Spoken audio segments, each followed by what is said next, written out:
бисквит дайындаймыз. Оған біз 3 нәрсе ғана қажет. 5 жұмыртқа, 150 грамм ұн, 150 грамм қант. Аламыз.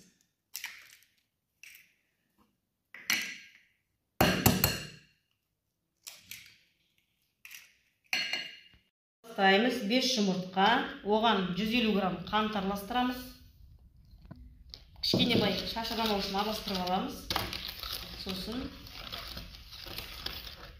миксерге қосамыз.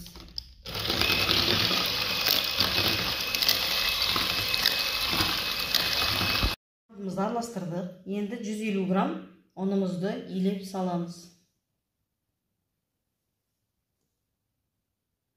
Илегенде миксермен араластырмайсыздар ұндарды. Ақырын ғана араластырасыздар. Ақырын ғана ұнды. Кішкене салып отырасыздар.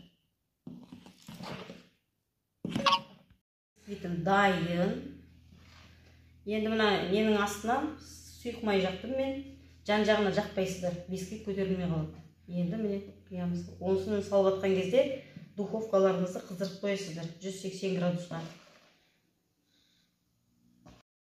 Бисквитіміздің кішкене үстін әдемілеп береміз осылай. Қызып тұрған духовкаға саламыз. 180 градус, жарты сағат пісіресіздер. Духовкаларыңызды қарайсыздар ғой, әркім духовкасы әртүрлі. Дайын 5 жұмыртқа, 150 грамм ұн, 150 грамм қанттан. Енді бисквитті үлкенде оғаныз десеңіздер, 6-7 жұмыртқа қосып үлкейте бересіздер. Мынаның ортасынан кесіп, пропитка сироптан жасауларыңызға болады. Қантпен суды араластырып, кішкене қайнатып, суығаннан кейін үстіне жағасыздар. 4 қасық суға 6 қасық қант араластырасыздар сиропқа.